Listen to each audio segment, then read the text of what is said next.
Today on our episode of Why Is This in the Bible, we're going to look at a verse in 2 Samuel where it talks about someone in a pit with a lion on a snowy day. It's an interesting verse, and you got to wonder sometimes, some of these verses in the Bible that have these weird little parts to them that you're just like, why did they tell us that? What did that do for us to know that? We're like this one about being in a pit with a lion, or it's not the main story. It's a little sub point as they went along. And there's different places in the Bible that are like that, and this is one of them. So we're going to go quickly into the verse, and then you can just think yourself, if you want, you can pause the video and just think about it. I wonder why God put that in there, but I'll give you some insight as to why that might be there, or why there's a verse like that there.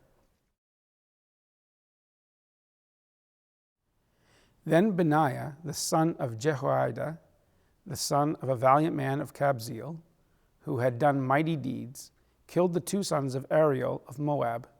He also went down and killed a lion in the middle of a pit on a snowy day. Okay, so there's a story in the Bible about a man who's this valiant man who goes out and he kills these two sons of Ariel of Moab, and then he also went into a pit with a lion on a snowy day and killed this lion. So that's interesting, right? It's just a passing story, and if you're reading that part of the book of Samuel, you'll go by that. It's also repeated, by the way, in another part of the Bible, I'm thinking Kings or wherever it is, but it's just an interesting thing, and you go by that, and you read it, and it might seem like this throwaway point, like this is a little side thing, like you're talking to your friend, and he's talking about going to the store, and we went down there, and we drove past this this car accident. It was quite a thing. Oh, there was a guy walking a dog. Anyways, and it's like that, right? Where a guy walking a dog? Where'd that come from? It's just a little detail off to the side, and it can feel like that. Some places in the Bible, there's these little pieces like that. It's like, well, why did it say that? It's interesting.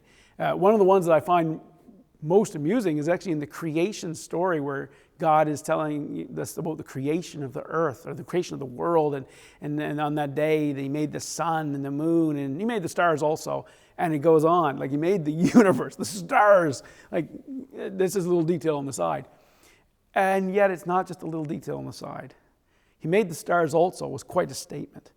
And so are these little statements, these little pieces of story that hint at a bigger story we'd all love to know. And this one in particular, this guy Benaiah, he went into a pit with a lion on a snowy day and fought it and won.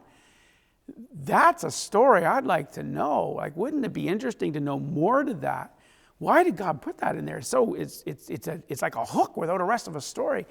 What was that like? And so I'll suggest a couple things. One, when we get to things like this in the Bible, there's kind of an immediate lesson, and then there's also a contextual lesson.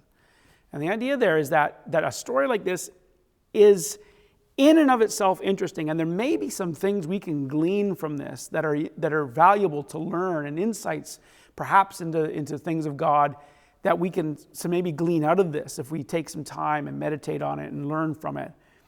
But then there's also they're in there to help create a context for other things. And so it's not only in there as its own independent thing, it's also part of a context. This happens in a chapter which is talking about the mighty men of David, which also in that chapter, it gives, as it were, kind of a last statement of David as well at the beginning part of that chapter. And it's almost like statements wrapping up the kingly life of David and in those last days. So here he is, here's his last words. These are his, as it were, executors of his will. These are the guys that are gonna, that you might have to deal with if you don't listen to David. And on it goes. And in the middle of describing these mighty men of David who stood by him, fiercely loyal to him, describes their exploits. And this is just one of them. The other ones are also quite fascinating. And it describes this. And so there's a greater context. And when we look at that, we can say, okay, this little story about the man who fought the lion, it's part of that. It's building a picture for a big lesson here, that David had these loyal men, that there was a stateliness to David, that And it's building that picture, and there's something we can learn there. We can learn about the character of the people that David had close to him, that they were men of courage, men of principle, and that's the kind of people he collected around him. And so we can go from that, the bigger picture of, here's a lesson in my life about maybe the kind of people I should have advising me in my pursuit of serving God in this world. And maybe I need people of courage and character and loyalty and like these men. And so the stories are told to show you what the men were like that David had around. Maybe that's it. Maybe there's something there to talk about the authority that David had as king, and that his legacy that he was about to put in place is valid because of his authority as king. And so when he decides Solomon is my heir and not someone else, which you can read the story for yourself in Kings.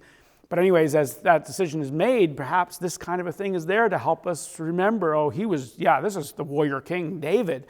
He was a warrior. He was a king of warriors. And so, there's something there. Or the security that David had around him that helped secure his throne. And God had placed people around him to secure him in God's... there's so many applications in the greater context. And then there's also applications in the small context. You can look at this and you can say, well, maybe this little two-sentence story is there to help me realize what a man of courage looks like. Or maybe that's there to help me realize something about facing lions in my life. Maybe there's a little bit of a symbol in this. The sons of Ariel, the word Ariel literally means the Lord's lion, or lion-like people. And so the sons of a lion, and then he goes and fights a lion. That's quite a coincidence. Maybe there's a little message there about facing lions in our life. And sometimes we have to go face the lion. And maybe that's there because that's what he did, right? He went into the pit with a lion. Who goes into a small space with a lion on a snowy day? What? Oh, you mean a lion that might be hungry in a time when food is a little more scarce? And he goes into a confined space with a hungry lion and wins the day. Maybe there's a little lesson in there about how we need to sometimes face lions and how we need to have courage to face those difficulties in our life and not just wait for them to find us. Maybe that's the story.